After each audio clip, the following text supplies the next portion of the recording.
Varicose veins కి సరైన చికిత్స కోసం సంప్రదించండి ఎవిస్ హాస్పిటల్.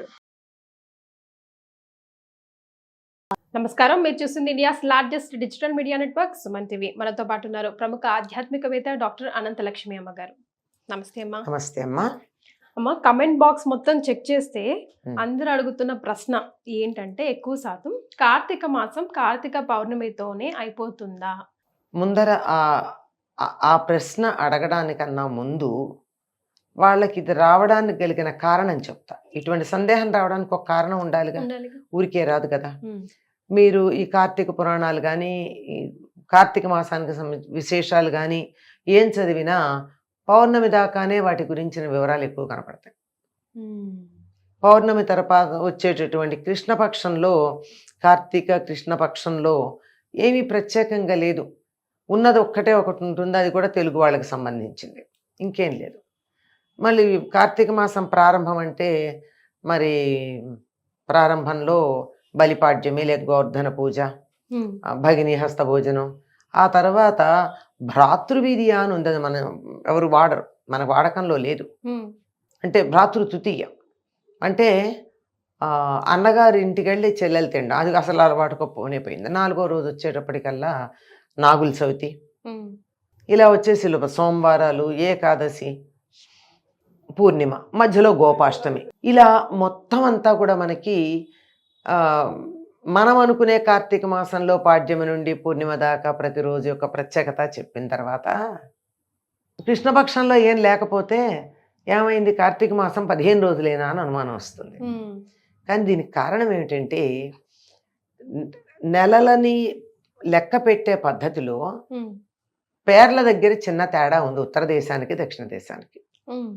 ఉత్తర దేశంలో వారికి నెల పౌర్ణమి వెళ్ళిన పాడ్యం నుండి మొదలవుతుంది. అంటే మనకు ఆశ్వీజ పౌర్ణమి అవ్వంగానే, అంటే అమ్మవారి పూజలు అయిపోతాయి కదా దశమికి, తర్వాత వచ్చేది పౌర్ణమి కదా, ఆ పౌర్ణమి మర్నాడు వచ్చేటటువంటి పాడ్యమి నుండి కార్తీక మాసం మొదలయ్యి మనం కార్తీక పౌర్ణమి చేసుకునేటప్పటికి నెల పూర్తవుతుంది. మనకేమో అమావాస్య తర్వాత వచ్చే పాడ్యమి నుండి మొదలు మళ్ళీ అమావాస్య దాకా. ఉత్తర దేశంలోనేమో 15 రోజులు ముందు వస్తుంది. మనకి ఇప్పుడు కార్తీక శుద్ధ అంటే కార్తీక మాసంలో శుక్లపక్షం ఏదైతే ఉందో అది వాళ్ళకి కార్తీక మాసంలో శుక్లపక్షమే. కానీ కార్తీక మాసంలో కృష్ణపక్షం ఉందే, పౌర్ణమి తర్వాత వచ్చేది, ఇది వాళ్ళకి మార్గశిర మాసం వచ్చేస్తుంది. మనకి ఇంకా ఆశ్వీజ మాసం కృష్ణపక్షం ఉన్నప్పుడు ఉత్తర దేశం వాళ్ళు కార్తీక మాసం కృష్ణపక్షంగా వాడతారు. కృష్ణపక్షంతో మొదలు. అందువల్ల వివరాలన్నీ పూర్ణిమ దాకా ఎక్కువ ఉండడంతో ఇక్కడతో అయిపోయిందేమో అని అనుకుంటారు. ఇది ఒక మాట. రెండోది ఏమిటంటే, ఏదోలే పౌర్ణం దాకా చేసాము, ప్రధానం ముందరదే కదా ప్రధానం. పౌర్ణమి నిండుతుంది, పాడ్యమితో సన్నగా మొదలై పౌర్ణమి నాటికి పూర్తిగా నిండు చంద్రుడు వస్తాడు. అలా చేసాం, సగం చేసేసాం కదా, ఇంకా ఎందుకులే అనే భావంతోనూ చెప్తారు. కానీ కార్తీక మాసం మన లెక్క ప్రకారం మనకి పూర్ణిమ నాడు కృత్తికా నక్షత్రం ఉన్న రోజు ఏదైతే ఉందో దానికి 15 రోజుల ముందు, 15 రోజుల తర్వాత, రోజులు అన్నాం కానీ తిథులు 14 రోజులే అవుతాయి. వాటిని మొత్తం కూడా కలిపి కార్తీక మాసంగా చెప్పుకునేటటువంటి పద్ధతి ఉంది. అందువల్ల పూర్ణిమతో కార్తీక మాసం అయిపోలా. అయితే ఉపవాస దీక్షలు మిగతా 15 రోజులు చేస్తే ఎలాంటి పుణ్య ఫలితం వస్తుంది అని అడుగుతున్నారమ్మా. ఈ 15 రోజులు చేస్తే ఏమొచ్చింది, అదే వస్తుంది తర్వాత కూడా. మొత్తం కార్తీక మాసం ఏమిటంటే, మనకి ఈ సంవత్సరం కొంచెం ఆలస్యంగా వచ్చిందిను, చలి ఇంకా ఎందుకో ఉండవలసినంత తీవ్రంగా లేదు. ఎందుకు లేదంటే వానలు అంత తీవ్రంగా లేవు గనక. వానలు బాగా పడితే చలి తీవ్రంగా ఉంటుంది, ఆ తర్వాత ఎండలు కూడా అంతకంటే తీవ్రంగా ఉంటాయి.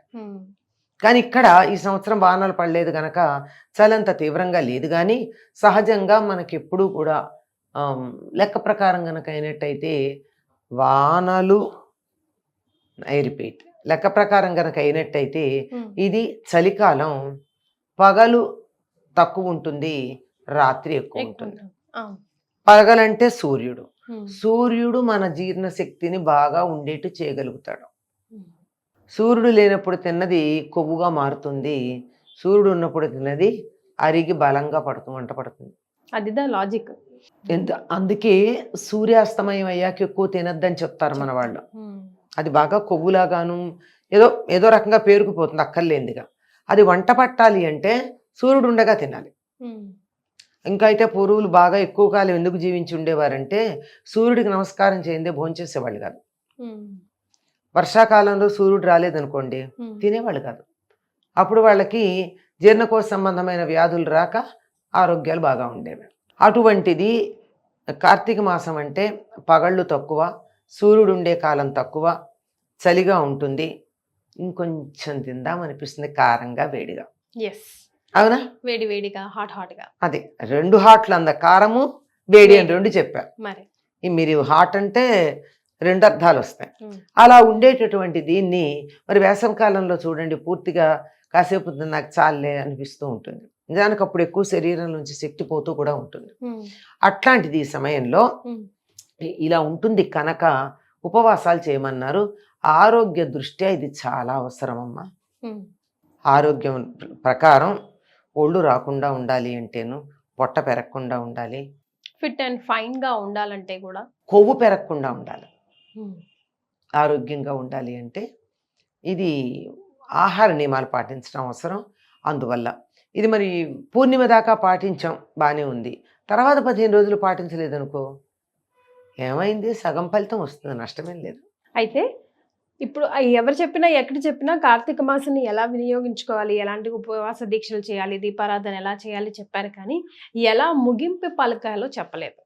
మీరు చెప్పాలి నాకు ఈరోజు ఈ వీడియోలో. ఉపవాసాలన్నవి మాత్రం అందరూ చేయాలని నియమం ఏం లేదు కదమ్మా. దానికి ఎవరెవరు చేయకూడదో కూడా నియమం చెప్పారుగా. గర్భవతులు, పాలిచ్చేటటువంటి తల్లులు, చిన్నపిల్లలు, చదువుకునే వాళ్ళు, రోగం వచ్చిన వాళ్ళు, రోగం నుంచి కోరుకుంటున్న వాళ్ళు, మరీ వృద్ధులైన వాళ్ళు, వీళ్ళెవరూ చేయకూడదని చెప్పారు.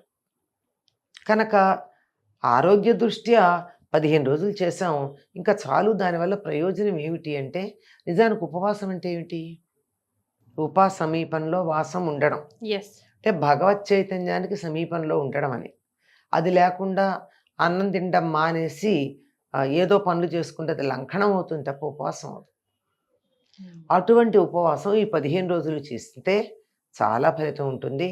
ఈ తర్వాత వచ్చేటటువంటి 15 రోజులు ఏదైతే మనకు గ్రంథాల్లో చెప్పబడేదో, నిజానికి ఉత్తర దేశం వాళ్ళకి మార్గశిర మాసము, అందులో కూడా చేస్తే మరింత ప్రయోజనం ఉంటుంది. ఇదంతా కూడా సూర్యుడి యొక్క వెలుగు ఎంతసేపు భూమి మీద పడి ఉంటుంది అన్న దాన్ని బట్టి ఈ నిర్ణయాలు అంతే తప్ప మరేం కాదమ్మా. ఇప్పుడు మనకి పౌర్ణమికి కార్తీక మాసం అయిపోతుంది అని చెప్పాను కదా, అంతకు ముందు 15 రోజుల ముందు అవుతుందని మొదలవుతుందని. ఆ కారణంగానే మనం కొన్ని గ్రంథాలు చదివితే, సంస్కృత గ్రంథాలు, దీపావళి కార్తీక బహుళ అమావాస్య అని ఉంటుంది. మన లెక్క ప్రకారం అమావాస్య ఏది? ఆశ్వయుజం, కానీ అప్పటికి కార్తీక బహుళ అమావాస్య అని. అలాగే నరక చతుర్దశిని కార్తీక బహుళ చతుర్దశి అని, ధనత్రయోదశిని కార్తీక బహుళ త్రయోదశి అని గ్రంథాల్లో ఉంటుంది. చిన్నప్పుడు నాకు సందేహం వచ్చేది, దీపావళి మర్నాటి నుంచి కదా కార్తీక మాసం, ముందు ఎలా చెప్తున్నారు, ఎక్కడో ఏదో తేడా ఉంది అని. తర్వాత అక్కడ కాలగణనకి ఇక్కడ కాలగణనకి ఉన్న తేడా తెలిసాక ఇది అర్థమైంది. Right, thank you so much అమ్మా. నమస్కారం.